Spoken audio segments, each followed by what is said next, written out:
दोस्तों, इस जंग में हिजबुल्लाह के लिए भी अच्छी खबर नहीं है। गाज़ा के बारे में बता चुका हूं कि हमास पीछे हट रहा है। उधर हिजबुल्लाह के बारे में भी बात अच्छी नहीं है। रिपोर्ट के मुताबिक दोस्तों, जो आधिकारिक रिपोर्ट है, कहीं ना कहीं लेबनान की सरकार भी इसको मान रही है और हिजबुल्लाह से जुड़े हुए लोग भी इसको मान रहे हैं कि इस जंग में हिजबुल्लाह को तगड़ा नुकसान हो रहा है। जी हाँ, हिजबुल्लाह के 47 सीनियर लड़ाके टाइप के भी लोग मारे गए हैं, जिसका उसने एक्सेप्ट किया है डेटा, इसने हिजबुल्लाह ने। लेकिन ज़मीनी बात करें तो हिजबुल्लाह ने इससे ज़्यादा अपने लड़ाकों को खोया है। कहीं ना कहीं हमास भी पीछे हटा है, ये भी मैं आपको बता चुका हूँ। उसका एक और सबूत दूँ, देखिए, हमास ने ऐलान कर दिया है कि जो विदेशी कैदी हमारे यहाँ हैं, जो हॉस्टेज हैं, उनको 3-4 दिनों में हम रिलीज़ कर देंगे। जो विदेशी हैं, अमरीकी हैं, कतर के हैं या फिर यूरोप के हैं, वो जो बाहर देशों के हैं, उनको हम रिहा कर देंगे, क्योंकि उनको अपने पास रखना हमारा कोई इसमें फ़ायदा नहीं है।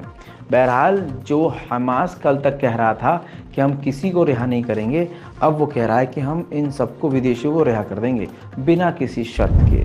वहीं मेरे दोस्तों, हिजबुल्लाह को तगड़ा झटका ट्विटर ने दे दिया है, एलन मस्क ने। जी हाँ, ट्विटर ने, आपको बताऊं, हिजबुल्लाह के ऑफिशियल आधिकारिक अकाउंट को ही उड़ा दिया है। बात हिजबुल्लाह की खुली तो हिजबुल्लाह ने भी जारी किया है डेटा कि उन्होंने क्या क्या नुकसान किया है। ये ग्राफिक्स के जरिए समझिए कि कितना नुकसान इजराइल का किया है। बताते हैं हिजबुल्लाह की तरफ से कि एक यूएवी इजराइल का मार गिराया है, 2 आर्म व्हीकल, 2 HMWVS और 9 टैंक डैमेज किए हैं या फिर उन्हें नुकसान पहुंचाया है या पूरी तरह बर्बाद किया है। 17 सर्विलेंस यानी इसके टावर, उसके CCTV कैमरा वो उड़ाए हैं। 27 ऐसे डिवाइसेस जो सामने वाले को डिटेक्ट करने के लिए इसने लगाए थे। 33 रडार बर्बाद किए हैं। 120 जो इजराइल के सैनिक हैं वो घायल हुए हैं और उनमें से कुछ मारे गए हैं।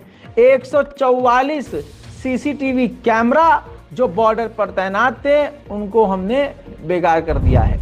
उधर कतर में हमास के लीडर इस्माइल हानिया से ईरान के विदेश मंत्री ने मुलाकात की है। जी हाँ, अब यही चीज देखने के बाद जब अमेरिका इजराइल कहते हैं कि ये मिले हुए हैं हमास और ईरान, तो ईरान फिर बाद में आता है कि हमारा हमास से कोई लेना देना नहीं है। बहरहाल, सबको पता है कि इसके पीछे कौन है। अब इसी बीच बयान देख लीजिए, ईरान के मिलिट्री चीफ ने कहा है कि 400 किलोमीटर के टनल ही टनल बिछा रखे हैं हमास ने पूरे गाजा के जमीन के नीचे, 400 किलोमीटर। और उस जंग में, इस टनल के मामले में इजराइल इस जंग में बुरी तरह से हारेगा इंशाल्लाह। अब दोस्तों, आपको बता दूं कि UN के अंदर फिलिस्तीन के एनवॉय ने साफ कहा कि आप कितना इंतजार करोगे और आखिर कब बोलोगे। इजराइल लगातार बच्चों को मार रहा है, हर 5 मिनट में एक बच्चे को कत्ल कर रहा है इजराइल। आप कब बोलोगे कि अब बहुत हो गया, अब कत्लेआम मत करो और अब कत्लेआम को हम समर्थन नहीं देंगे। ऐसा लग रहा है कि इजराइल ने हमारे बच्चों के साथ जंग छेड़ दी है। कब बोलेंगे आप लोग। लेकिन दोस्तों, दूसरे छोड़िए, अरब देश कुछ बोलना थोड़ी ना होता है, कुछ एक्शन, बाइकॉट, रिश्ते ख़त्म करना, प्रोजेक्ट्स को रिजेक्ट कर देना, डील को कैंसिल, कुछ कहीं ना कोई। उधर सऊदी अरब के डिफेंस मिनिस्टर अमेरिका पहुंच गए हैं, दुम हिलाते हुए अमेरिका। और कहा जा रहा है कि गाजा और यमन के मुद्दे पर सऊदी अरब अमेरिका से बात करेगा। अमेरिकी खुफिया एजेंसी FBI के डायरेक्टर तक ने यह बात कह दी है कि जंग का खतरा बढ़ गया है। इजराइल और गाजा की जंग की वजह से अमेरिका के साथ भी जंग का खतरा बढ़ गया है।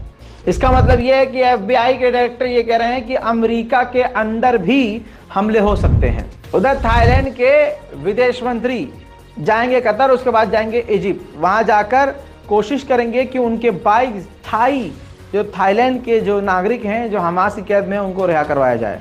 बहरहाल, इस रिपोर्ट में इतना ही। जल्द लौटूंगा और भी बड़ी जानकारी के साथ। चैनल को सब्सक्राइब करना मत भूलिएगा। जय हिंद।